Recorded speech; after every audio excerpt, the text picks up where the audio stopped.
Hey, Brendan.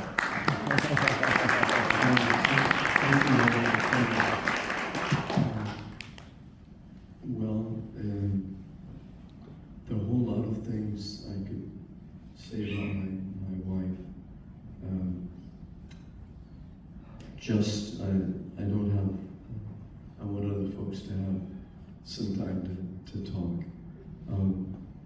One thing though, I'd like to share a funny story with you.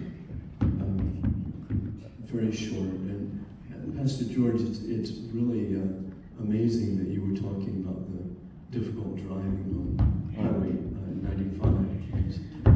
Highway 95 is where this story happened very early in our married life. Many of you, if you're familiar with Highway 95, headed northbound into Washington, D.C., and early in the morning the traffic gets very heavy. So one morning we were in typically slow traffic down to 5 or 10 miles an hour, 4 lanes all crawling along. And I noticed the wide verge of really very wide shoulder that went on for the length of about a football field or more.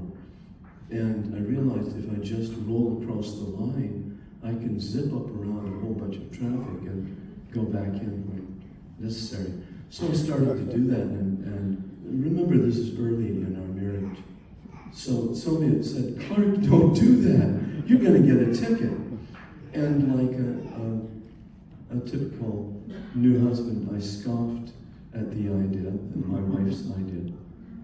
And within about a minute and a half, we were pulled over, and I was indeed getting a ticket by a policeman. And you know, that $40 or $50 ticket was a great investment because I had an epiphany at that moment.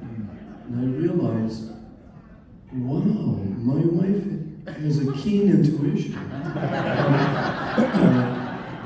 There are many things that I've been not so good on, realizing my wife's beauty and talent, but that was one that's always stuck with me. Pay attention to my wife's intuition. So,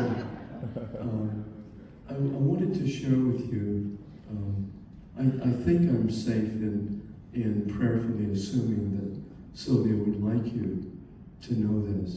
But there are 2 simple things that would help to know her better and more deeply. One is her dream, and one is her present reality.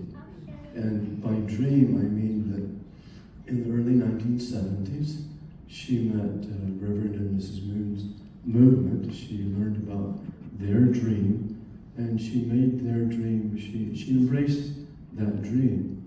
And so what is the dream? The dream is simple. It's the dream that the human family, humanity, will wake up soon and build a beautiful world. Now, I think many or most or all of us recognize that humanity now, at this very moment, has the resources that every kid in the world could have clean water and enough food to eat and a safe hamlet or village or city neighborhood to live in. All it takes is for people, leaders especially, to change their priorities. And it's not impossible. It would be easy to think of such a dream of the real beautiful world as naive and futile and silly.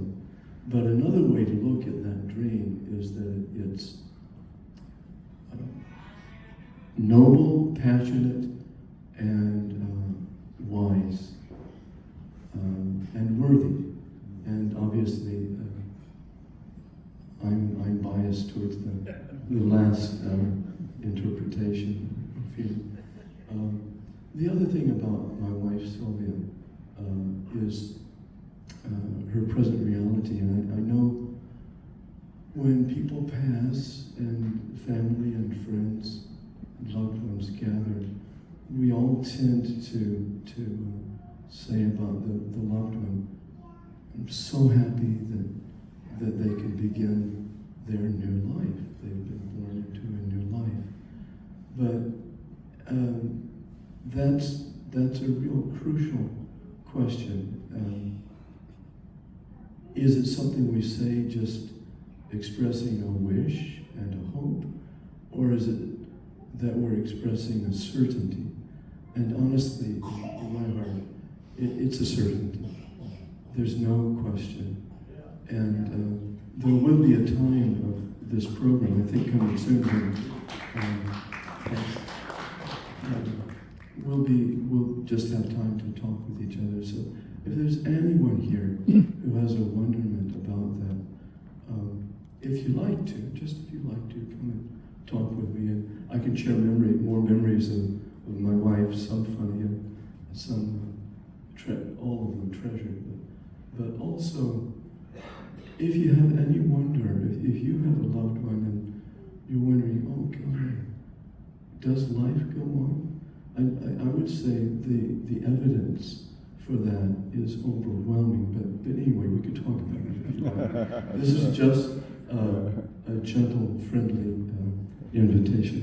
So, and finally, in closing, thank you all for coming. And I can't express it very well, but from the heart, thank you, everyone. Thanks. Thank you.